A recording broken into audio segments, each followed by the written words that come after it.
ಕೃಷ್ಣ. ಎಷ್ಟು ಜನ ಸೇವೆಗೆ ಅವಶ್ಯಕತೆ ಇದೆ ಅಷ್ಟೇ ಒಳಗಡೆ ಇದೆ, ಮಿಕ್ಕಿದವರೆಲ್ಲ ಹೊರಗಡೆ ಬಂದ್ಬಿಟ್ಟು ಬೋಲೋ ಉಧರ್ ಸರ್.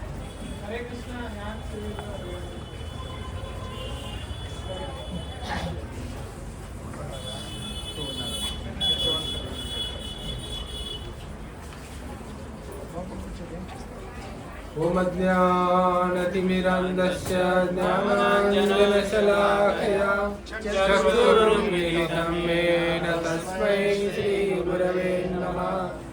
श्रीचैतन्यमनोभीष्टं स्थापितं येन भूतले स्वयं रूपः कदा मह्यं ददाति स्वपदान्तिकम्.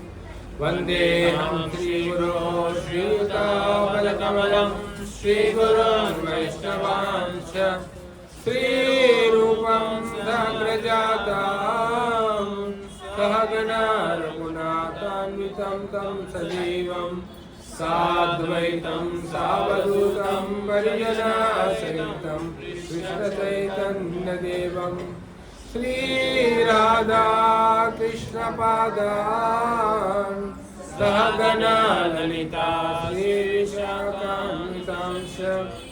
नमः ओं विष्णुपादाय कृष्णप्रेष्ठाय भूतले श्रीमते भक्तिवेदान्त स्वामिन्निति नामिने. नमस्ते सरस्वते देवे गौरवाणी प्रचारिणे निर्विशेष शून्यवादी पाश्चात्यदेशतारिणे. नमो महावदान्याय कृष्ण प्रेम प्रदायते कृष्णाय कृष्ण चैतन्य नाम्ने गौरत्से नमः. हे कृष्णा करुणा सिंधो दीनबन्धो जगत्पते गोपेश गोपिका कान्त राधाकान्त नमोस्तुते. तप्तकाञ्चन गौराङ्गी राधे वृन्दावनेश्वरी कृष्णानुसुते देवी प्रणमामि हरिप्रिये. वाञ्छाकल्पतरुभ्यश्च कृपा सिन्धुभ्येव च पतितानां पावनेभ्यो वैष्णवेभ्यो नमो नमः. जय श्री कृष्ण चैतन्य प्रभु नित्यानंद श्री अद्वैत गदाधर श्रीवासादि गौरभक्तवृन्द.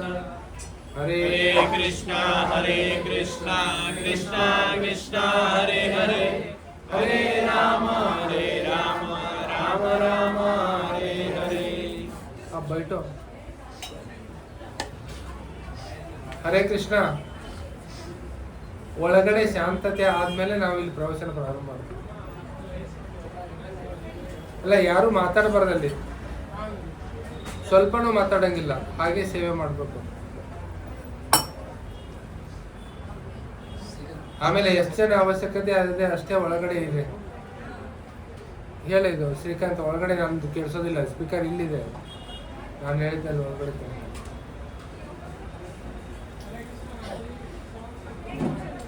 ಕಡಿಮೆ ಮಾಡೋದೆಲ್ಲ ಮಾತಾಡಾಗೆ ಇಲ್ಲ, ನಿಮ್ಗೆ ಅರ್ಥ ಆಗೋದಿಲ್ಲ. ಆಮೇಲೆ ಎಷ್ಟು ಜನ ಅವಶ್ಯಕತೆ ಅಷ್ಟೇ ಜನ ಇರಬೇಕು, ಅಷ್ಟೆಲ್ಲ ಜನ ಹಾಕ್ಬೇಕಲ್ಲ.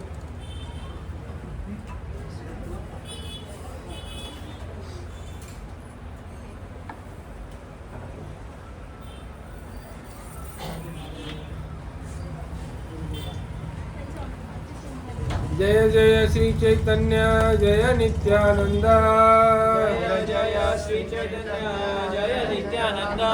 जय अद्वैत चंद्र जय गौर भक्त वृंद. जय अद्वैत चंद्र जय गौर भक्त वृंद. जय जय श्री चैतन्य जय नित्यानंद. जय जय श्री चैतन्य जय नित्यानंद. जय अद्वैत चंद्र जय गौर भक्त वृंद. जय अद्वैत चंद्र जय गौर भक्त वृंद. जय जय श्री चैतन्य जय नित्यानंद. जय जय श्री चैतन्य जय नित्यानंद. जय अद्वैत चंद्र जय गौर भक्त वृंद. जय अद्वैत चंद्र जय गौर भक्त वृंद. हरे कृष्णा. हरे कृष्णा. साउंड थोड़ा बड़ा ना, कोई साउंड बहुत कम है, मुझे चिल्लाना पड़ रहा है. और वो स्पीकर इस तरफ पर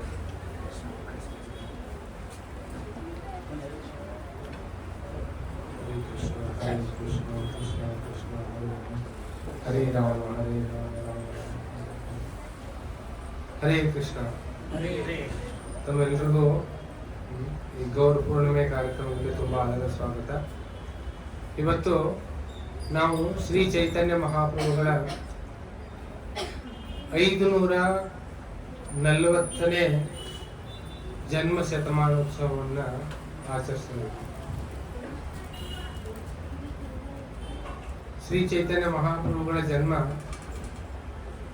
ಶಕಾಬ್ದ 1407, ಇಂಗ್ಲಿಷ್ ಕ್ಯಾಲೆಂಡರ್ ಪ್ರಕಾರ ಹೇಳಬೇಕಂದ್ರೆ 1486ರಲ್ಲಿ ಪಾಲ್ಗುಣ ಮಾಸದ ಪೂರ್ಣಿಮೆ ಅಂದ್ರೆ ಹೋಳಿ ಹುಣ್ಣಿಮೆಯಿಂದ ಆಯ್ತು.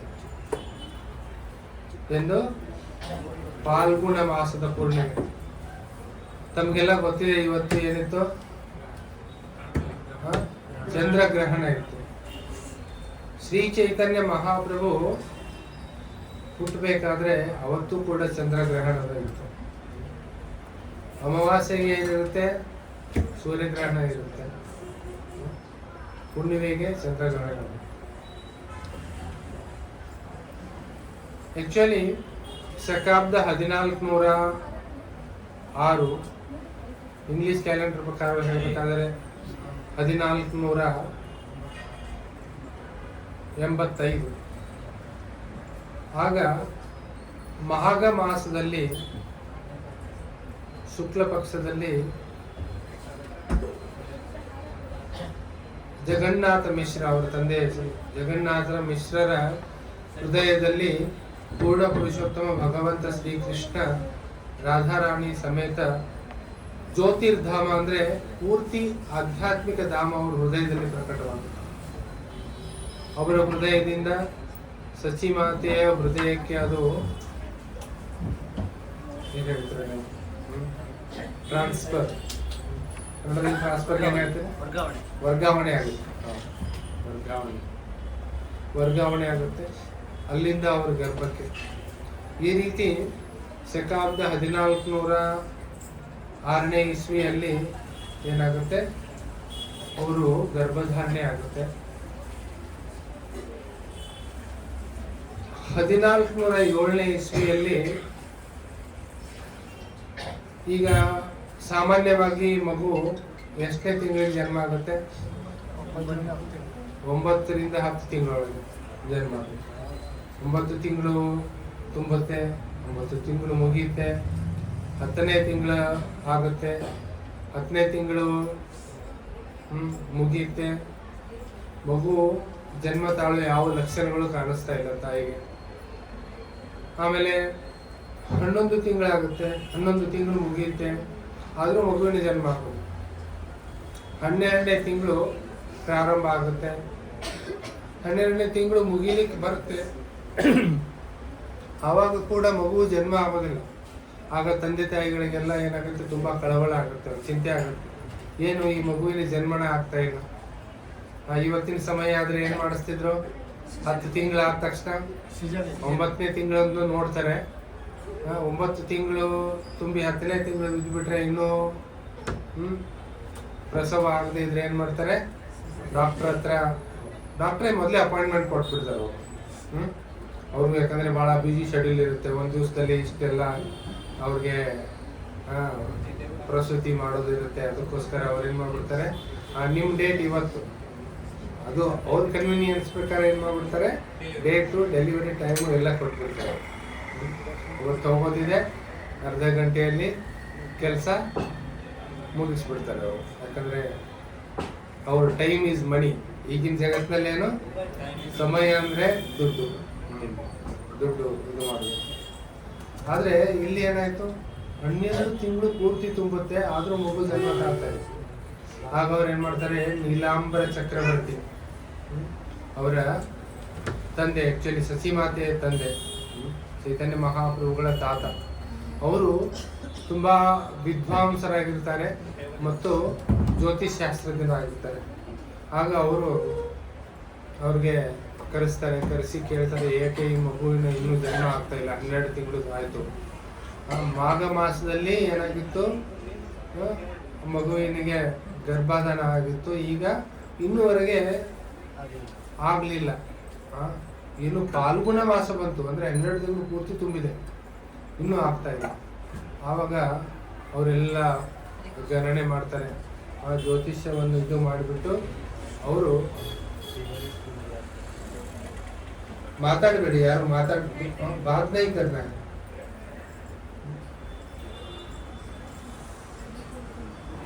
ಆಗ ಅವರೆಲ್ಲ ಜ್ಯೋತಿಷ್ಯ ಗಣನೆಯನ್ನ ಮಾಡಿಬಿಟ್ಟು ಈ ಮಗು ಏನಿದೆ ಸಾಧಾರಣ ಮಗು ಅಲ್ಲ, ವಿಶೇಷ ಬಾಲಕನಿದ್ದಾನೆ.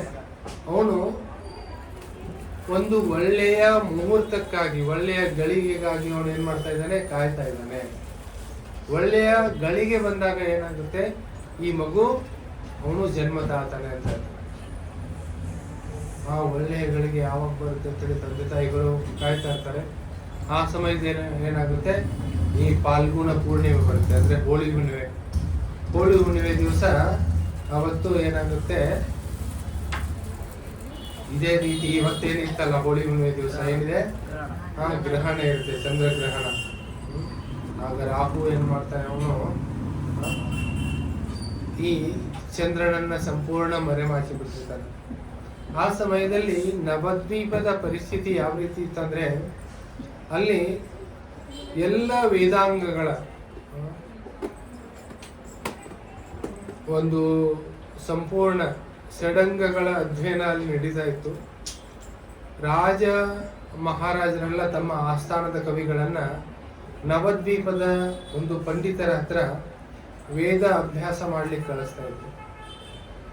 ಆಗ ಕೇವಲ ಸಂಸ್ಕೃತ, ವ್ಯಾಕರಣ, ಮೀಮಾಂಸೆ, ಯೋಗ, ವಸಿಷ್ಠ ಇವುಗಳಲ್ಲೆಲ್ಲರೂ ಮಗ್ನರಾಗಿಬಿಟ್ಟಿದ್ರು. ಯಾರಿಗೂ ಭಕ್ತಿಯ ಬಗ್ಗೆ ಅವರಿಗೆ ಸ್ವಲ್ಪನೂ ಆಸಕ್ತಿ ಇರಲಿಲ್ಲ. ಯಾಕಂದ್ರೆ ತುಂಬಾ ಜನ ಆವಾಗ ಎಲ್ಲ ರಾಜ ಮಹಾರಾಜರು ಆಸ್ಥಾನ ಕವಿಗಳನ್ನ ಕಳಿಸ್ತಿದ್ರು. ಅವರು ಗುರುದಕ್ಷಿಣೆ ಆಗಿ ಅಲ್ಲಿ ತುಂಬಾ ನೋಡಿ ಎಜುಕೇಶನ್ ಹಬ್ ಆಗ್ಬಿಟ್ಟಿತ್ತು ಅದು. ತುಂಬಾ ಅವರು ಗುರುದಕ್ಷಿಣೆ ಕೊಡ್ತಾ ಇದ್ರು. ಒಳ್ಳೊಳ್ಳೆ ಅಂದ್ರೆ ವಜ್ರ ವೈಡೂರ್ಯಗಳನ್ನ, ಬಂಗಾರದ ನಾಣ್ಯಗಳನ್ನೆಲ್ಲ ಈ ರೀತಿಯಾಗಿ ಅಲ್ಲಿ ಎಲ್ಲ ಬ್ರಾಹ್ಮಣರು ತುಂಬಾ ಏನಾಗಿದ್ರು, ಶ್ರೀಮಂತರಾಗ್ಬಿಟ್ಟಿದ್ರು. ಹೀಗಾಗಿ ಅವರು ಭಗವದ್ ಭಕ್ತಿ ವಿಮುಖರಾಗಿದ್ರು.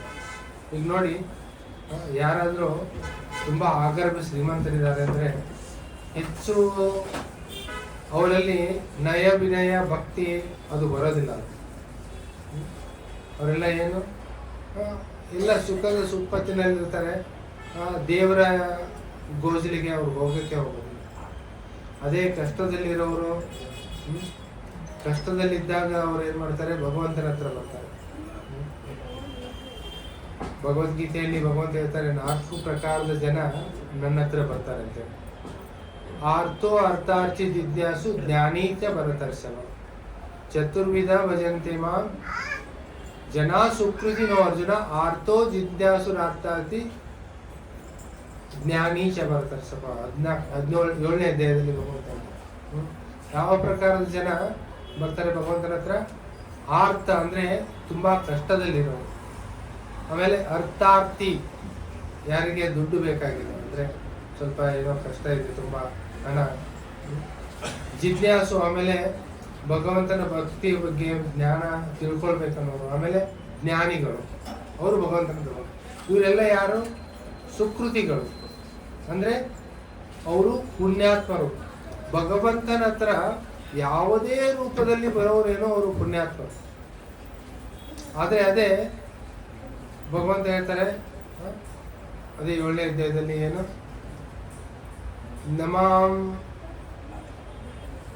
ನಮಾಂ ದುಷ್ಕೃತಿನೋ ಮೂಢ ಪ್ರಪದ್ಯಂತೆ ನರಾಧಮ ಮಾಯಾ ಪ್ರತಜ್ಞಾನ ಆಸುರಿಂಭಾವಮಾಶ್ರಿತಃ. 4 ಪ್ರಕಾರದ ಜನ ನನ್ನ ಹತ್ರ ಬರೋಲ್ಲ. ಯಾರು? ನಮಾಂ ದುಷ್ಕೃತಿನೋ, ಯಾರು ಅತ್ಯಂತ ದುಷ್ಕೃತಿಗಳಾಗಿದ್ದಾರೆ ಅಂದ್ರೆ ಪಾಪಿಗಳಾಗಿದ್ದಾರೆ, ಕೆಟ್ಟ ಕಾರ್ಯಗಳಲ್ಲಿ ಮಾಡಿ ಯಾರು ಏನು ಪಾಪವನ್ನ ಹೊಂದಿದ್ದಾರೆ ಅಂತ ಜನ ಬರಲ್ಲ. ನಮಾಂ ದುಷ್ಕೃತಿನೋ ಮೂಢ, ಮೂಢ ಅಂದ್ರೆ ನಿಪ್ಪಟ ಮೂರ್ಖರು. ನಮಾಂ ದುಷ್ಕೃತಿನೋ ಮೂಢ ಪ್ರಪದ್ಯಂತೆ ನರಾಧಮ ಅಂದ್ರೆ ನರಾಧಮರು, ನರರಲ್ಲಿ ಅತ್ಯಂತ ಅಧಮರಾದವರು. ಆಮೇಲೆ ಮಾಯೆಯ ಅಪಹೃತ ಜ್ಞಾನ, ಮಾಯೆಯಿಂದ ಜ್ಞಾನ ಅಪಹರಣಗೊಳ್ಳದವರು. ಅಂದ್ರೆ ಬುದ್ಧಿ ಇದೆ ಆದ್ರೆ ಏನು, ಎಲ್ಲ ಬುದ್ಧಿಯನ್ನು ಅವ್ರು ಏನ್ ಮಾಡ್ತಾ ಇದ್ದಾರೆ, ಮಾಯೆ ಸೇವೆಯಲ್ಲಿ ತೊಡಗಿಸ್ತಾ ಇದ್ದಾರೆ. ಯಾವ ರೀತಿ ಕೊಲೆ, ಸುಲಿಗೆ, ಮೋಸ, ದುರೋಡೆ ಮಾಡೋದು. ಈಗ ಬುದ್ಧಿ ಜನರ ಹತ್ರ, ಈಗ ನೋಡಿ ತುಂಬಾ ಬುದ್ಧಿವಂತರನ್ನ ಬ್ಯಾಂಕ್ನವರು ಈಗೆಲ್ಲ ನೇಮಿಸ್ಕೊಳ್ತಾ ಇದ್ದಾರೆ. ಏನು ಎಲ್ಲ ಎನ್ಕ್ರಿಪ್ಟ್ ಮಾಡಬೇಕು, ಎಲ್ಲ ಅದು ಯಾರು ಬ್ರೇಕ್ ಮಾಡೋಕ್ಕಾಗ್ಬಾರ್ದು, ಪಾಸ್ವರ್ಡು ಅದು ಇದು ಎಲ್ಲ. ಅದಕ್ಕೂ ತುಂಬ ಬುದ್ಧಿ ಬೇಕು. ಆದರೆ ಅದೇ ಕಾಲೇಜ್ನಲ್ಲಿ ಓದಿದವರು ಬುದ್ಧಿವಂತರಿದ್ದಾರೆ. ಅವರು ಕೆಲವೊಬ್ರು ಏನು ಮಾಡ್ತಾ ಇರ್ತಾರೆ, ಅದನ್ನು ಹ್ಯಾಕ್ ಮಾಡಿದ್ರು. ಹ್ಯಾಕರ್ಗೂ ತುಂಬ ಬೆಲೆ ಇದೆ. ಅಂದರೆ ಬುದ್ಧಿ ಇದೆ, ಅದನ್ನೇನು ಅದು ವಿಕೃತವಾಗಿದೆ ಅದು ಬುದ್ಧಿ. ಮಾಯೆಯ ಅಪಹೃತ ಜ್ಞಾನ, ಬರೀ ಇಂದ್ರಿಯ ತೃಪ್ತಿಯಲ್ಲಿ ತೊಡಗುವಂಥ ಜ್ಞಾನ. ಅವ್ರಿಗೆ ಗೊತ್ತು ಚೆನ್ನಾಗಿ ಬಿಸ್ನೆಸ್ ಹೆಂಗೆ ಮಾಡ್ಬೇಕು ಅಂತ ಗೊತ್ತು, ಆದರೆ ಭಗವಂತನ ಹತ್ರ ಅದನ್ನು ಹೇಗೆ ತೊಡಗಿಸ್ಬೇಕಂತ ಗೊತ್ತಿಲ್ಲ. ಅವ್ರ ಜ್ಞಾನ ಎಲ್ಲಿ ಓಡುತ್ತೆ, ಬರೀ ಹೆಂಗೆ ದುಡ್ಡು ಮಾಡಬೇಕು, ಏನು ಮಾಡಿದ್ರೆ, ಯಾವ ಬಿಸ್ನೆಸ್ ಮಾಡಿದ್ರೆ ಏನು ಜಾಸ್ತಿ ಪ್ರಾಫಿಟ್ ಆಗುತ್ತೆ, ಆ ಬಿಸ್ನೆಸ್ ಮಾಡೋಣ. ಆದರೆ ಪ್ರಾಫಿಟ್ಟು ಅದನ್ನು ಹೇಗೆ ಉಪಯೋಗ ಮಾಡಬೇಕು ಧರ್ಮಕ್ಕೆ ಅನ್ನೋದು ಅವ್ರ ಬುದ್ಧಿಗೆ ಅದು ತೊಗೊಳ್ಳೋದಿಲ್ಲ. ಅದಕ್ಕೆ ಹೇಳ್ತಾರೆ ಮಾಯೆಯ ಅಪಹೃತ ಜ್ಞಾನ. ಈ ರೀತಿ 4 ಪ್ರಕಾರದ ಜನ, ದುಷ್ಕೃತಿಗಳು, ನರಾಧಮರು, ಅಜ್ಞಾನಿಗಳು ಮತ್ತು ಈ ಮಾಯೆಯಿಂದ ಅಪಹರಣಗೊಳಗಾದ ಜ್ಞಾನವುಳ್ಳವರು. ಇಂಥ ಜನ ಏನ್ ಮಾಡ್ತಾರೆ, ಅವರು ಭಗವಂತ ಹತ್ರ ಬರೋದಿಲ್ಲ. ಆದರೆ ಯಾರು ಸುಕೃತಿಗಳಾಗಿದ್ದಾರೆ, ಯಾರು ಪುಣ್ಯವಂತರಾಗಿದ್ದಾರೆ ಅವರು ಭಗವಂತನ ಹತ್ರ ಬರ್ತಾರೆ. ಸೊ ಅದಕ್ಕೋಸ್ಕರ ಅಲ್ಲಿ ಎಲ್ಲರೂ ಈ ದುಡ್ಡು ಏನಿದೆಯಲ್ಲ, ಈ ದುಡ್ಡು ಇದು ಅರ್ಥ ಅಂತ ಹೇಳ್ತೀವಿ ನಾವು. ಅರ್ಥಮಂತ್ರಿ ಅಂತ ಹೇಳ್ತೀವಲ್ಲ, ವಿತ್ತ ಸಚಿವರು ಅರ್ಥಮಂತ್ರಿ ಅಂತ ಹೇಳ್ತೀವಿ. ಅದು ಎಲ್ಲಿವರೆಗೆ ಅರ್ಥ ಆಗಿರುತ್ತದೋ, ಎಲ್ಲಿವರೆಗೆ ಅದು ಒಳ್ಳೆಯ ಜನರ ಕೈಯಲ್ಲಿದೆ, ಅದನ್ನ ಎಲ್ಲಿವರೆಗೆ ನಾವು ಭಗವತ್ ಸೇವೆಯಲ್ಲಿ ತೊಡಗಿಸ್ತೀವಿ ಅಲ್ಲಿವರೆಗೆ ಅರ್ಥ. ಅದು ಎಲ್ಲಿ ಅದು ಭಗವತ್ ಸೇವೆಯಲ್ಲಿ ತೊಡಗೋದಿಲ್ಲ, ನಮ್ಮ ಗಳಿಕೆ, ನಮ್ಮ ಹಣ ಏನಿದೆ, ಅವಾಗ ಅದೇನಾಗುತ್ತೆ, ಅನರ್ಥ ಆಗುತ್ತೆ. ಅನರ್ಥ. ಅವಾಗ ಏನ್ ಮಾಡಿಸುತ್ತದು, ಅದು ಎಲ್ಲ ಪಾಪ ಕಾರ್ಯಗಳನ್ನು ಮಾಡಲಿಕ್ಕೆ ತೊಡಗಿಸುತ್ತದೆ. ಏನು, ಏನು ಸ್ವಲ್ಪ ಹೆಂಡ ಕುರಿಲಿಕ್ಕೆ, ಜ್ಯೂಸ್ ಆಡ್ಲಿಕ್ಕೆ, ಪಾಪ ಅನೇಕ ಮಾಂಸಾಹಾರ ತಿನ್ಲಿಕ್ಕೆ, ಈ ರೀತಿ ಬೇರೆ ಬೇರೆ ತರದ ಪಾಪ ಕಾರ್ಯಗಳನ್ನು, ಇನ್ನೂ ತುಂಬಾ ಪಾಪ ಕಾರ್ಯಗಳು, ಅದೆಲ್ಲ ಇಲ್ಲಿ ಹೇಳೋದು ಬೇಡ, ಅದರಿಂದ ಐಡಿಯಾ ತಗೊಳ್ಳೋದು ಬೇಡ ನಾವು. ಅಂದ್ರೆ ಅದು ಪಾಪ ಕಾರ್ಯದಲ್ಲಿ ತೊಡಗಿಸ್ತೀವಿ. ಅದಕ್ಕೆ ದುಡ್ಡು ಯಾವುದು ಭಗವಂತನ ಸೇವೆಯಲ್ಲಿ ಹತ್ತೋದಿಲ್ಲ, ಅದಕ್ಕೆ ಅರ್ಥ ಅನ್ನೋದಿಲ್ಲ, ಅದಕ್ಕೆ ಅನರ್ಥ ಅಂತ ಹೇಳ್ತಾರೆ. ಈಗ ದುಡ್ಡು ಒಳ್ಳೆಯದು ಕೆಟ್ಟೋದು, ಅದು ಯಾರ ಹತ್ರ ಇದೆ, ಅದನ್ನ ಹೇಗೆ ಉಪಯೋಗ ಮಾಡ್ತಾರೆ. ಈಗ ಒಂದು ಚಾಕು ಇದೆ, ಅದು ಒಳ್ಳೆಯದು ಕೆಟ್ಟದ್ದು.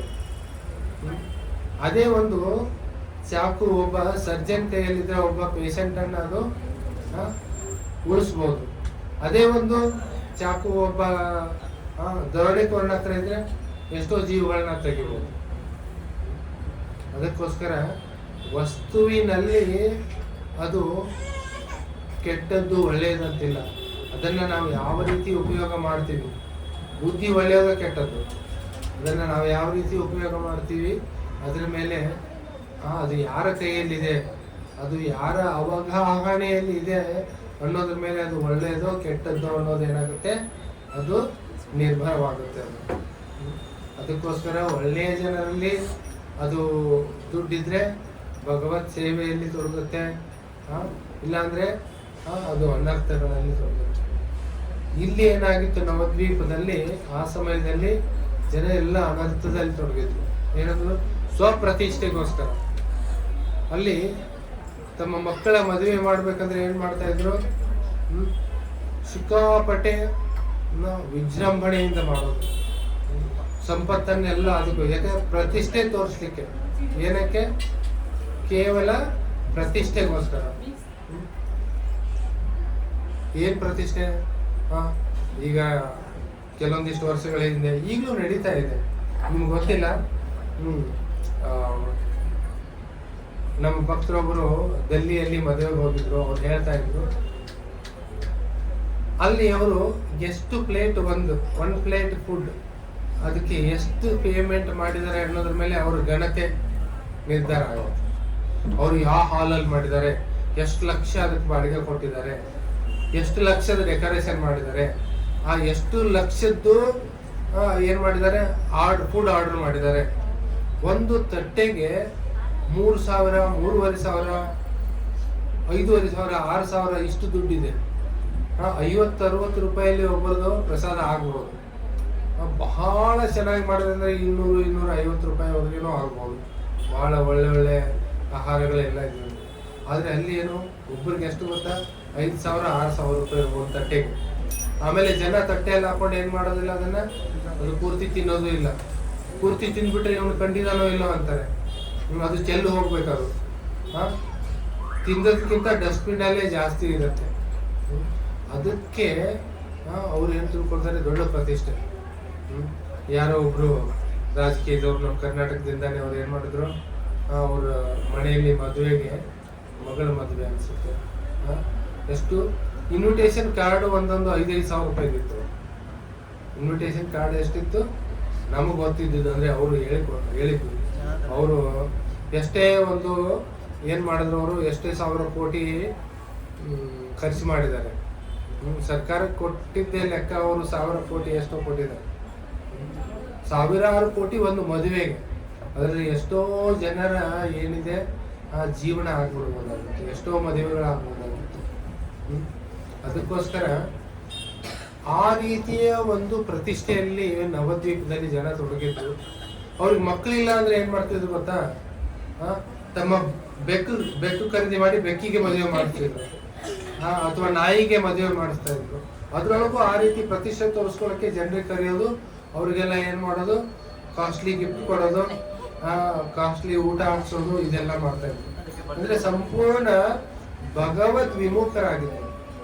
ಅಂತ ಸಮಯದಲ್ಲಿ ಕೆಲವೊಂದಿಷ್ಟು ಭಕ್ತರು, ಶ್ರೀವಾಸ್ ಠಾಕೂರ್, ಆಚಾರ್ಯ ಚಂದ್ರಶೇಖರ ಆಚಾರ್ಯ, ಆಮೇಲೆ ಮುಕುಂದ, ಇವರೆಲ್ಲ ತುಂಬಾ, ಹರಿದಾಸ್ ಠಾಕೂರ್, ಅದ್ವೈತ ಆಚಾರ್ಯ, ಇವರು ಇದನ್ನ ಪರಿಸ್ಥಿತಿಯನ್ನು ನೋಡಿ ಅವ್ರಿಗೆ ಬಹಳ ದುಃಖ ಆಗ್ತಿತ್ತು. ಅದಕ್ಕೋಸ್ಕರ ಆಕ್ಚುಲಿ ಈ ಫೋಟೋಲ್ಲಿ ಕೊನೆಯಲ್ಲಿದ್ದಾರೆ, ಪರ್ಪಲ್ ಬಟ್ಟೆ ಹಾಕಿರೋರು, ಗಡ್ಡೆ ಇರೋರು, ಅದ್ವೈತ ಆಚಾರ್ಯ ಅಂತ ಹೇಳಿ. ಮಹಾವಿಷ್ಣು ಮತ್ತು ಸದಾಶಿವನ ಸಮ್ಮಿಲಿತ ಅವತಾರ ಅವರು ಆ ಪರಿಸ್ಥಿತಿಯನ್ನು ನೋಡಿ ಅವ್ರು ಹೇಳ್ತಾರೆ, ನನ್ನಿಂದ ಈ ಜನರ ಉದ್ಧಾರ ಸಾಧ್ಯ ಇಲ್ಲ. ನನ್ನಿಂದ ಏನಿದೆ, ಸ್ವಯಂ ಮಹಾವಿಷ್ಣು ಅವರೇ ಹೇಳ್ತಾರೆ, ನನ್ನಿಂದ ಈ ಜನರಿಗೆ ಉದ್ಧಾರ ಮಾಡಕ್ ಆಗೋದಿಲ್ಲ. ಇವ್ರು ಯಾರು ಭಾಗವತ ಶ್ರವಣದಲ್ಲಿ ಇವ್ರಿಗೆ ಯಾವುದೇ ರುಚಿ ಇಲ್ಲ, ಇವ್ರಿಗೆ ಹರಿನಾಮ ಸ್ಮರಣೆ ಅಂತೂ ದೂರನೇ ಉಳಿತು, ನನ್ನಿಂದ ಇವ್ರು ಸಾಧ್ಯ ಇಲ್ಲ. ಅದಕ್ಕೆ ಅವ್ರು ಹೇಳ್ತಾರೆ, ಭಗವಂತ ಶ್ರೀಕೃಷ್ಣ, ಅವರು ಶ್ರೀಕೃಷ್ಣನ ಅವತಾರ, ಅದು ನನಗೆ ಸಾಧ್ಯ ಇಲ್ಲ. ಸ್ವಯಂ ಭಗವಾನ್, ಪೂರ್ಣ ಪುರುಷೋತ್ತಮ ಭಗವಂತ ಶ್ರೀಕೃಷ್ಣ ಅವರೇ ಬಂದ್ರೆ ಈ ಜನರನ್ನ ಉದ್ಧಾರ ಮಾಡ್ಲಿಕ್ಕೆ ಸಾಧ್ಯ ಅಂತೇಳಿ ಅವರು ಡಿಸೈಡ್ ಮಾಡಿ, ಗೌತಮಿಯ ತಂತ್ರ ಅನ್ನುವ ಒಂದು ಶಾಸ್ತ್ರದಲ್ಲಿ ಅವರು ಒಂದು ಶ್ಲೋಕವನ್ನ ನೋಡ್ತಾರೆ. ಅದರಲ್ಲಿ ಹೇಳಿದೆ, ತುಳಸೀದಲ ಮಾತ್ರೇಣ ಜಲಸ್ಯ ಚುಲುಕೇನ ವಾ ವಿಕ್ರೀಣಿತಂ ಸ್ವಮಾತ್ಮಾನಂ ಭಕ್ತಿಭ್ಯೋ ಭಕ್ತವತ್ಸಲಃ. ಅವ್ರು ಹೇಳ್ತಾರೆ, ತುಳಸಿ ದಳ ಅಂದ್ರೆ ತುಳಸಿ ಮಂಜರಿ ಇರ್ತಾವಲ್ಲ, ಹೂ, ತುಳಸಿ ಹೂ, ಚಿಕ್ಕದ ಹೂ ಬಂದಿರುತ್ತೆ, ಮತ್ತು ಅದ್ರ ಕೆಳಗಡೆ ಎರಡು ದಳ ಇರ್ತವೆ. ಸೊ ತುಳಸಿ ದಳ ಅಥವಾ ತುಳಸಿ ಎಲೆಯನ್ನು ಅನ್ಕೊಂಡು ಒಂದು ಸ್ವಲ್ಪ ತುಳಸಿ ಎಲೆ ಮತ್ತು ಗಂಗಾ ಜಲದಿಂದ, ಗಂಗಾ ಜಲ ಇಲ್ಲದ್ರೆ ನಮಗೆ ಯಾವುದು ತುಂಗಭದ್ರಾ ಜಲ ಇದೆ ಅದನ್ನೇ ತಗೊಳ್ಳಿ. ಜಲ ಮತ್ತು ತುಳಸಿ ದಳದಿಂದ ಭಗವಂತನ ಅರ್ಚನೆಯನ್ನು ಮಾಡಿದ್ರೆ ಭಗವಂತ ತುಂಬಾ ಪ್ರಸನ್ನ ಆಗ್ತಾನೆ. ಅವನು ಪ್ರಸನ್ನನಾಗಿ ಏನ್ ಮಾಡ್ತಾನೆ, ಅವನು ವಿಕ್ರೀಣಿತಂ ಸ್ವಮಾತ್ಮಾನಂ ಭಕ್ತೇಭ್ಯೋ ಭಕ್ತ ವತ್ಸಲ. ಅವನು ಭಕ್ತಿಯಿಂದ ಇಷ್ಟೊಂದು ಭಕ್ತರ ಮೇಲೆ ಅವನಿಗೆ ವಾತ್ಸಲ್ಯ ಇದೆ. ಅವನೇನ್ ಮಾಡ್ತಾನೆ, ತನ್ನನ್ನು ತಾನು ಸ್ವತಃ ಅವನು ಅವ್ರಿಗೆ ಮಾರ್ಕೊಂಡು ಬಿಡ್ತಾನೆ, ಅವರ ಒಂದು ಅಧೀನದಲ್ಲಿ ಬಂದ್ಬಿಡ್ತಾನೆ ಭಗವಂತ. ಅದನ್ನ ನೋಡ್ಬಿಟ್ಟು ಅವರು ಗಂಗಾ ನದಿಯ ತಟದಲ್ಲಿ ಕುಳಿತು ಶಾಲಿಗ್ರಾಮ ಶಿಲೆಗೆ ತುಳಸಿ ದಳವನ್ನ ಅರ್ಪಣೆ ಮಾಡ್ತಾ, ಗಂಗಾ ಜಲವನ್ನ ಅರ್ಪಣೆ ಮಾಡ್ತಾ ಕೃಷ್ಣನಿಗೆ ಅವ್ರು ಕೂಗ್ತಾರೆ, ಹೇ ಕೃಷ್ಣ, ಹೇ ಕೃಷ್ಣ, ಹೇ ಕೃಷ್ಣ, ಕೃಷ್ಣ ಕೃಷ್ಣ ಅಂತ ಹೇಳಿ ತಮ್ಮ ಹೃದಯಾಂತರಾಳದಿಂದ ಅವರು ಕೂಗಿ, ಭಗವಂತ ನೀನೇ ಅವತಾರ ತಾಳಬೇಕು, ನೀನೇ ಬರಬೇಕು, ಇವರನ್ನ ಏನ್ ಮಾಡೋದ್ರೆ ಈ ಕಲಿಯುಗದ ಜನರ ಉದ್ಧಾರಕ್ಕೆ ಅಂತ. ಅದಕ್ಕೆ ಅವರು ಕೂಗನ್ನ ಕೇಳಿ ಶ್ರೀ ಚೈತನ್ಯ ಮಹಾಪ್ರಭು. ಶ್ರೀ ಚೈತನ್ಯ ಮಹಾಪ್ರಭು ಅಂದ್ರೆ ಏನು? ರಾಧಾ ಕೃಷ್ಣ ಪ್ರಣಯ ವಿಕೃತಿರ್ಲಾದಿನಿ ಶಕ್ತಿರಸ್ಮಾತ್ ಏಕಾತ್ಮಾನಭೂತಿ ಗುರುಪುರ ದೇಹ ಭೇದಂ ಗತೌತೋ ಚೈತನ್ಯಾಖ್ಯ ಮಧುನಾ ತದ್ವಯಂ ಚೈಕ್ಯಮಾಪ್ತಂ ರಾಧಾ ಭಾವದ್ಯುತಿ ಸುವಲಿತಂ ನವಮೇ ಕೃಷ್ಣ ಸ್ವರೂಪಂ. ಚೈತನ್ಯ ಮಹಾಪ್ರಭು ಅಂದ್ರೆ ಸ್ವತಃ ಅವ್ರೇನು ರಾಧಾ ಕೃಷ್ಣರ ಸಮ್ಮಿಲಿತ ರೂಪ. ರಾಧಾರಾಣಿಯ ಭಾವ ಮತ್ತು ಮೈಕಾಂತೆಯನ್ನು ತೆಗೆದುಕೊಂಡ್ಬಿಟ್ಟು ಅವರು ಏನ್ ಮಾಡಿದ್ದಾರೆ, ಈ ಭೂಮಿಯ ಮೇಲೆ ಅವತರಿಸಿದ್ದಾರೆ. ಏನಕ್ಕೆ?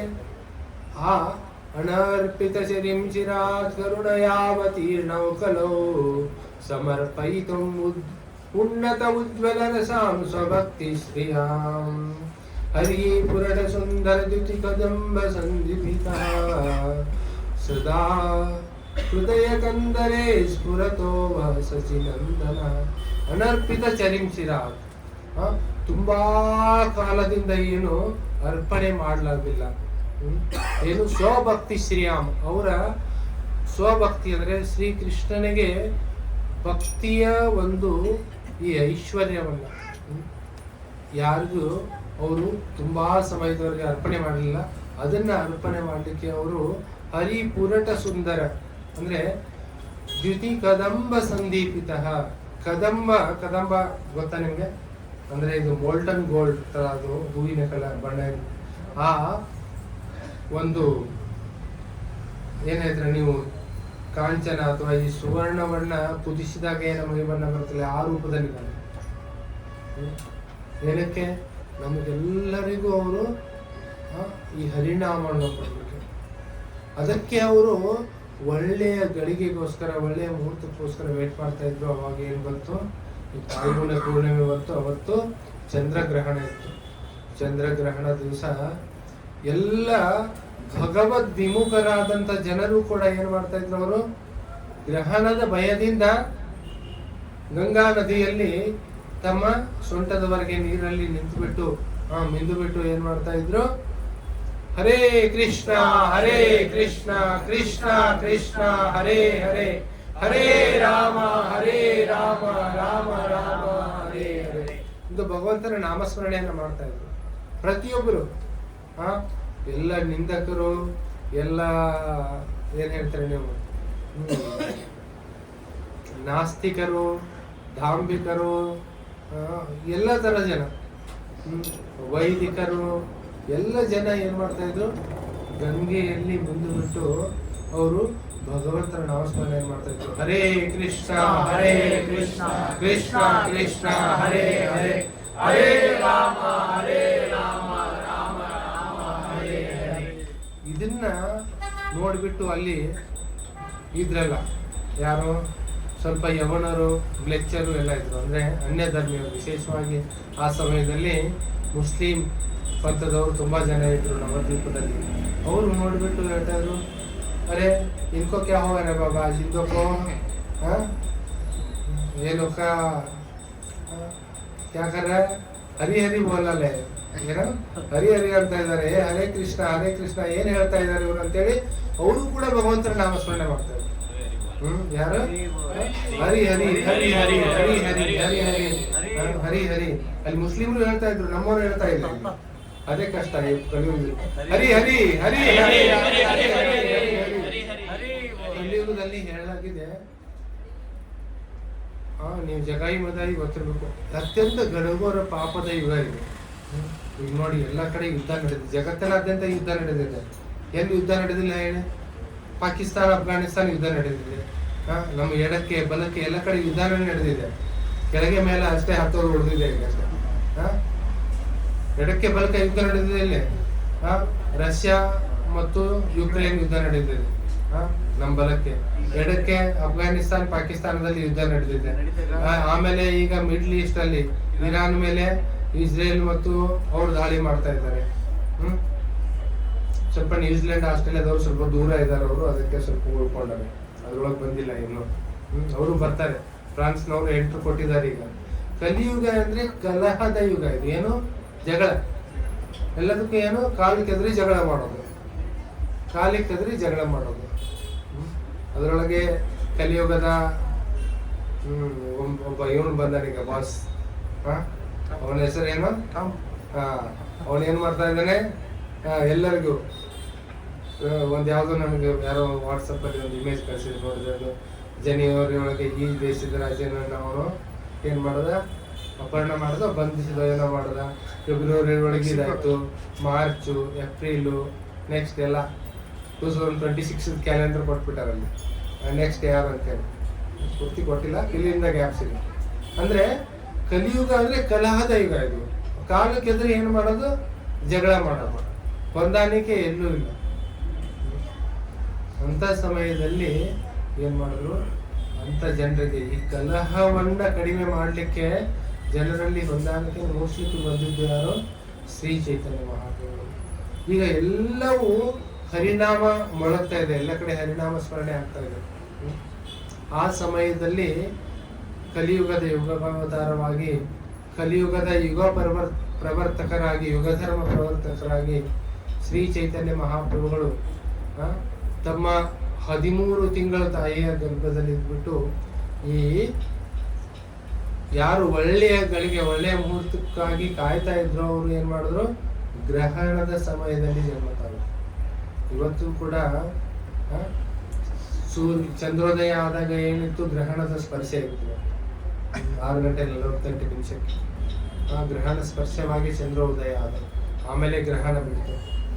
ಆ ಸಮಯದಲ್ಲಿ ಚೈತನ್ಯ ಮಹಾಪ್ರಭುಗಳಲ್ಲಿ ಏನಾಯ್ತು? ಜನ್ಮ ಆಯ್ತು, ಆವಿರ್ಭಾವ ಆಯ್ತು.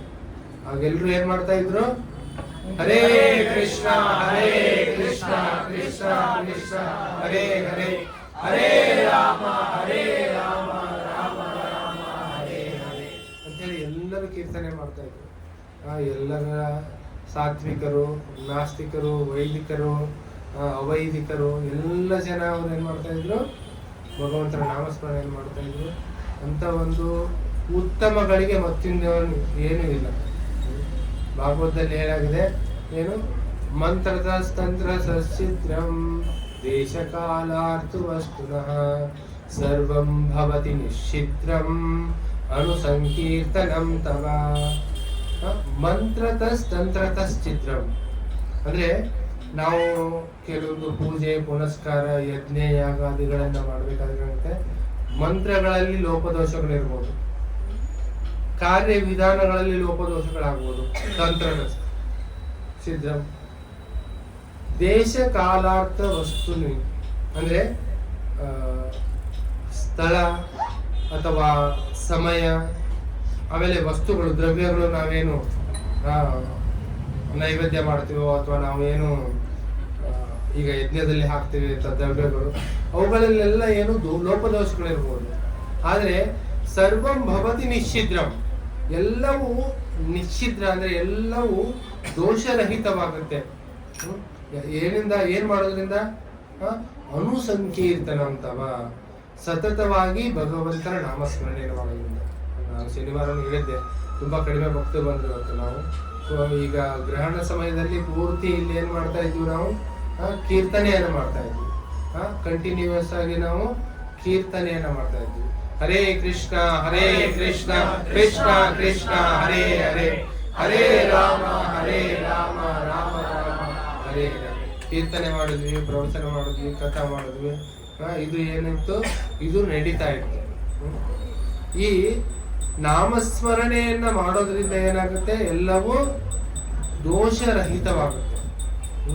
ಯಾಕಂದ್ರೆ ಕಲಿಯುಗದಲ್ಲಿ ಎಲ್ಲವನ್ನೂ ಪರ್ಫೆಕ್ಟ್ ಆಗಿ ಮಾಡಕ್ಕಾಗಲ್ಲ, ಎಲ್ಲವನ್ನೂ ಪರ್ಫೆಕ್ಟ್ ಆಗಿ ಮಾಡ್ಲಿಕ್ಕೆ ಆಗೋದಿಲ್ಲ. ಏನಾದ್ರೂ ಒಂದು ಲೋಪದೋಷಗಳು ಇರ್ತವೆ. ಆದ್ರೆ ನಾವು ನಾವು ಅರ್ಪಣೆಯನ್ನ ಮಾಡ್ಲಿ ಭಗವಂತನಿಗೆ, ನಾವು ಏನೇ ಹೇಳಲಿ, ಏನೇ ನೈವೇದ್ಯ ಮಾಡ್ಲಿ, ಅಥವಾ ನಾವು ಏನೇ ದಾನ ಕೊಡ್ಲಿ, ಅದ್ರೊಳಗೆ ನಾವು ಭಗವಂತ ನಾಮಸ್ಮರಣೆಯನ್ನ ಮಾಡ್ತಾ ಅದನ್ನ ಮಾಡಿದ್ರೆ ಎಲ್ಲಾ ಲೋಪದೋಷಗಳು ಏನಾಗ್ತವೆ? ಸರಿ ಹೋಗ್ತವೆ. ಅದಕ್ಕೆ ಈ ನಾಮಸ್ಮರಣೆ ಮೊಳಗ್ತಾ ಇರುವಂತ ಸಮಯದಲ್ಲಿ ಪೂರ್ಣ ಪೃಥ್ವಿ ಜನ ಏನ್ ಮಾಡ್ತಾ ಇದ್ರು ಅವರು, ಹರೇ ಕೃಷ್ಣ ಕೃಷ್ಣ ಕೃಷ್ಣ ಹರೇ ಹರೇ, ಹರೇ ರಾಮ ರಾಮ ರಾಮ ಹರೇ ಹರೇ.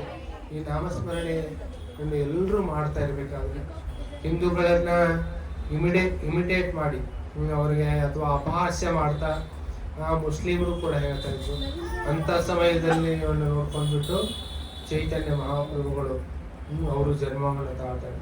ಈ ಫಾಲ್ಗುಣ ಪೂರ್ಣಿಮೆಯ ಚಂದ್ರೋದಯದ ಸಮಯದಲ್ಲಿ ಅವರು ಹುಟ್ಟಿದ್ದು ಲಗ್ನ ಸಿಂಹ ರಾಶಿ.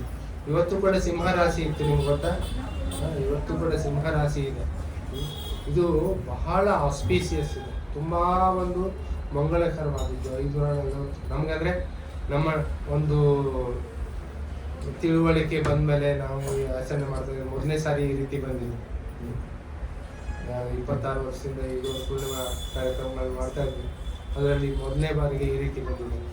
ಸಿಂಹ ರಾಶಿ ಬಂದಿದೆ. ಅದ್ರ ಜೊತೆಗೆ ಈ ಚಂದ್ರಗ್ರಹಣ ಇದೆ. ಫಾಲ್ಗುಣ ಪೂರ್ಣಿಮೆ, ಗೌರಂಗ ಮಹಾಪ್ರಭುಗಳ ಆವಿರ್ಭಾವ ತಿಥಿಯಲ್ಲಿ. ಅದಕ್ಕೆ ಇಲ್ಲಿ ನಮ್ಮ ಆಚಾರ್ಯ ಹೇಳ್ತಾರೆ, ಏನು ಈ ಚಂದ್ರ ಏನಿದಾನಲ್ಲ, ಯಾವ ಚಂದ್ರ? ಈಗ ಹುಣ್ಣಿಮೆ ದಿವಸ ಬರುವಂತ ಚಂದ್ರ, ಗೌರಚಂದ್ರ ಅಲ್ಲ. ಗೌರಚಂದ್ರ ಅವ್ರಿಗೆ ಹೇಳಾಗಿದೆ,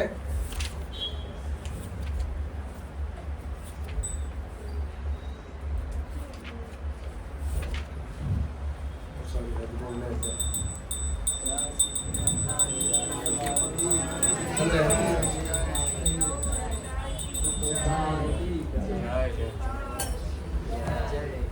ಹರೇ ಕೃಷ್ಣ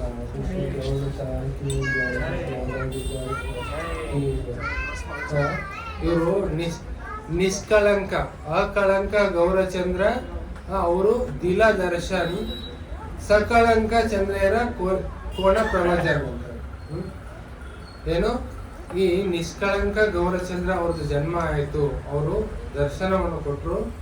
ಅದಕ್ಕೆ ಈ ಕಳಂಕ ಸಹಿತನಾಗಿರುವಂತ ಏನಿದ್ದಾರೆ, ಈ ಚಂದ್ರ ಏನಿದಾರಲ್ಲ ಅವನ ಮೇಲೆ ಏನಿದಾವೆ, ಕಳಂಕ ಇದೆ, ಅವನ ಮೇಲೆ ಕಪ್ಪು ಚುಕ್ಕೆಗಳಿದಾವೆ. ಆ ಚಂದ್ರನ ಅವಶ್ಯಕತೆ ಇಲ್ಲ ಅಂತ ಹೇಳಿ ಮಾಡಿ ರಾಹು ಅವನನ್ನ ಮುಚ್ಚಿಬಿಟ್ಟಿರ್ತಾರೆ.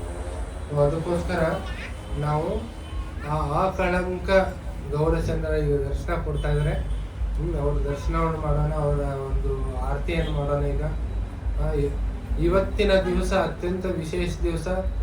ಇವತ್ತು ಎಲ್ಲರಿಗೂ ಈಗ ನೋಡಿ, ಯುದ್ಧ ಎಲ್ಲ ಕಡೆ ಆಗ್ತಾ ಇದೆ.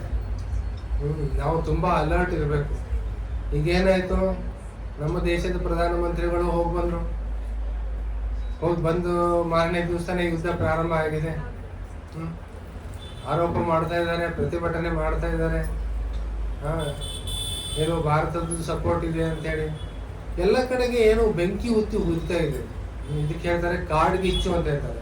ನಾವು ಪ್ರತಿನಿತ್ಯ ಹಾಡ್ತೀವಿ ಬೆಳಗ್ಗೆ, ಸಂಸಾರ ದಾವಾನದಲ್ಲಿ ಲೋಕ. ಏನಾಗ್ತಾ ಇದೆ ಇಲ್ಲಿ? ಸಂಸಾರದಲ್ಲಿ ಏನೋ ಪ್ರತಿನಿತ್ಯ ಹೊತ್ತಿ ಉರಿತಾ ಇದೆ. ನಮ್ಮ ಹೃದಯ ಹೊತ್ತಿ ಉರಿತಾ ಇದೆ ದ್ವೇಷ ಅಸೂಯೆಗಳಿಂದ. ಈ ಬೆಂಕಿ ಏನಿದೆಯಲ್ಲ, ಈ ಬೆಂಕಿ ನಂದಬೇಕು ಅಂತಂದ್ರೆ ನಾವೇನ್ ಮಾಡಬೇಕು?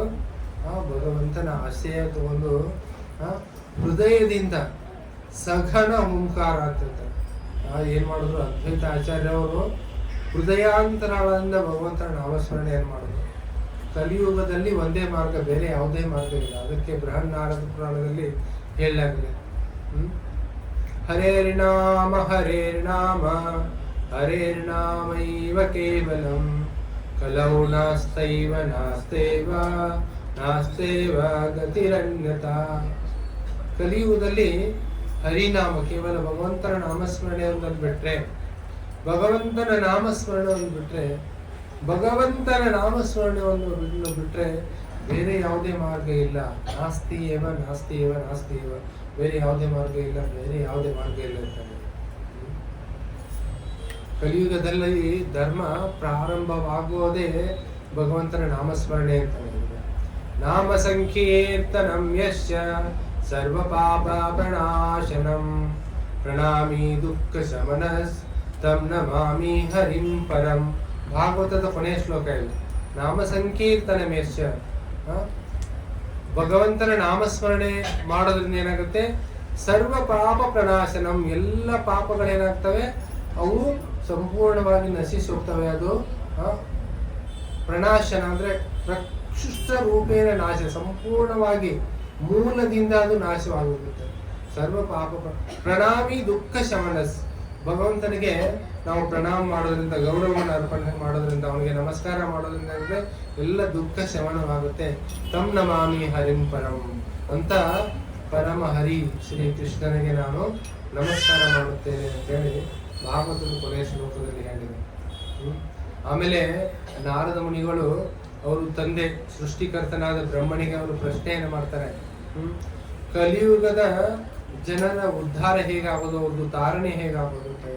ಅದಕ್ಕೆ ಬ್ರಹ್ಮದೇವರು ಅವರು ಈ ಕಲಿ ಸಂತರನ್ ಉಪನಿಷತ್ ಅಂತಿದೆ.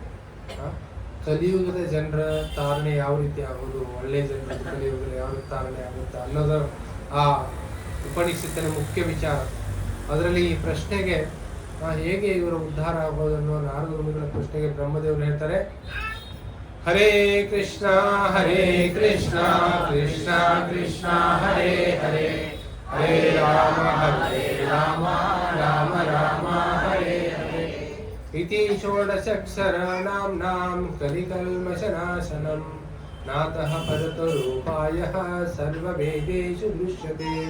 ಹೇಳ್ತಾರೆ, ಇದನ್ನು ಒಂದು ಬಿಟ್ರೆ ಹರೇ ಕೃಷ್ಣ ಕೃಷ್ಣ ಕೃಷ್ಣ ಹರೇ ಹರೇ, ಹರೇ ರಾಮ ರಾಮ ರಾಮ ಹರೇ ಹರೇ, ಈ 16 ನಾಮಗಳ ಮಹಾಮಂತ್ರವನ್ನು ಬಿಟ್ರೆ ಸರ್ವ ವೇದೇಶು ದೃಶ್ಯತೆ, ಎಲ್ಲ ವೇದಗಳಲ್ಲಿ ಹುಡುಕಾಡಿದ್ರು ಕಲಿಯುಗದ ಜನರ ಉದ್ಧಾರಕ್ಕೆ ಬೇರೆ ಇದಕ್ಕಿಂತ ನಾತಃ ಪರತರ ಉಪಾಯ, ಇದಕ್ಕಿಂತ ಅತ್ಯುತ್ತಮವಾದ ಉಪಾಯ ಬೇರೆ ಯಾವುದೂ ಸಿಗಲಿಲ್ಲ. ಎಲ್ಲ ಗ್ರಂಥಗಳನ್ನ, ಎಲ್ಲ ವೇದಗಳನ್ನ ಹುಡುಕಾಡಿದ್ರೆ ಅಂತ ಹೇಳ್ತಾರೆ ಬ್ರಹ್ಮದೇವರು. ಸ್ವತಃ ಕಲಿಸಂತರ ಉಪನಿಷತ್ತಲ್ಲಿ ಹೇಳಿದ್ದಾರೆ.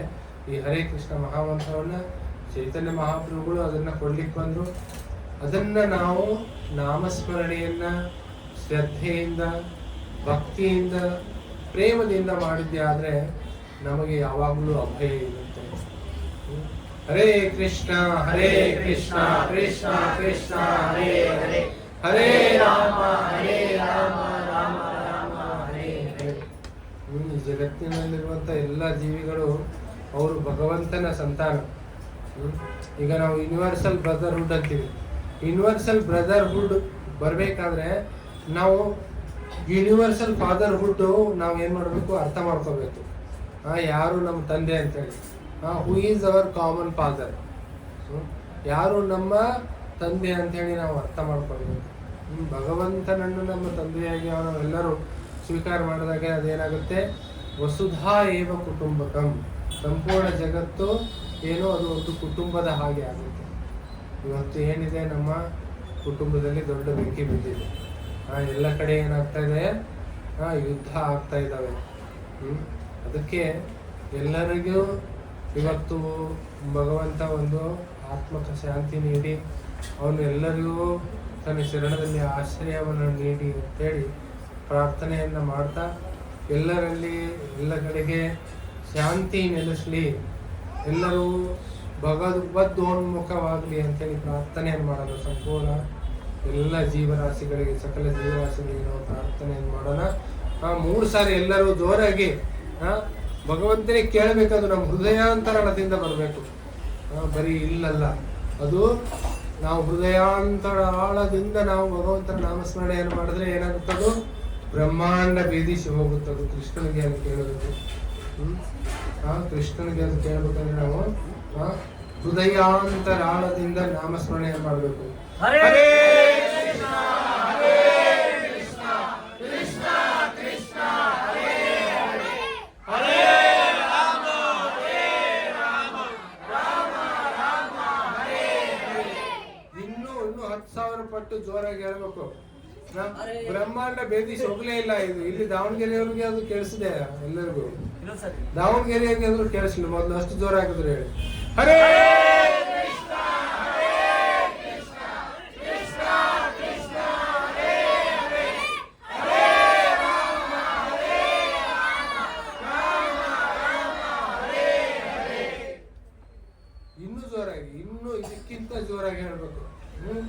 ಎಷ್ಟು ಜೋರಾಗಿ ಹೇಳ್ಬೇಕಂದ್ರೆ ಅದು ಭಗವಂತ ಹೇಳಲಾಗಿದೆ. ನಾಹಂ ತಿಷ್ಠಾಮಿ ವೈಕುಂಠೆ ಯೋಗಿನಾಂ ಹೃದಯೇಷು ಮಾಂ ತತ್ರ ತಿಷ್ಠಾಮಿ ನಾರದ ಯತ್ರ ಗಾಯಂತಿ ಮದ್ಭಕ್ತ. ಭಗವಂತ ಹೇಳ್ತಾರೆ ಏನು, ನಾಹಂ ತಿಷ್ಠಾಮಿ ವೈಕುಂಠೆ, ನಾನು ವೈಕುಂಠದಲ್ಲಿಲ್ಲ. ಯೋಗಿನಾಂ ಹೃದಯೇಷು ಮಾಂ, ಯೋಗಿಗಳ ಹೃದಯದಲ್ಲಿಲ್ಲ. ತತ್ರ ತಿಷ್ಠಾಮಿ ನಾರದ ಯತ್ರ ಗಾಯಂತಿ ಮದ್ಭಕ್ತ, ಎಲ್ಲಿ ನನ್ನ ಭಕ್ತರು ನನ್ನ ಗುಣಗಾನ ಮಾಡ್ತಾರೆ, ನಾಮ ಸಂಕೀರ್ತನೆ ಮಾಡ್ತಾರೆ, ಅಲ್ಲಿ ನಾನಿದ್ದೀನಿ ಅಂತ. ಅದಕ್ಕೋಸ್ಕರ ನಾವು ಏನು ಮಾಡಬೇಕು, ಯಾವುದೇ ಸಂಕೋಚ ಇಲ್ಲದೆ ಕಣ್ಣು ಮುಚ್ಕೊಳ್ಳಿ. ಅಕ್ಕಪಕ್ಕದವ್ರು ಏನು ಮಾಡ್ತಾರೆ ನೋಡಬೇಡಿ. ಸಂಪೂರ್ಣ ನಾವು ಭಗವಂತ ಅಷ್ಟೇ. ನಮ್ಮ ಮಧ್ಯದಲ್ಲಿ ಈಗ ಯಾರು ಬೇಡ. ಅವ್ರೇನಂದ್ರು ಇವ್ರೇನಂದ್ರು, ಅವ್ರು ಈಗ ಹೇಳ್ತಾ ಇದ್ದಾರೆ, ನಾನೇ ಹೇಳ್ತಾ ಇದ್ದೀನಿ, ಬೇಡ. ನಾನು ನನ್ನ ಹೃದಯಾಂತರಣದಿಂದ ಭಗವಂತನಿಗೆ ನಾನು ಕೃಪೆ, ಅವನ ಒಂದು ಅಸೀಮ ಕೃಪೆ ನಮ್ಮ ಮೇಲೆ ಆಗಲಿ, ಎಲ್ಲ ಜಗತ್ತಿನ ಮೇಲೆ ಆಗಲಿ, ವಿಶ್ವಕ್ಕೆ ಮೇಲೆ ಆಗಲಿ ಅಂತೇಳಿ.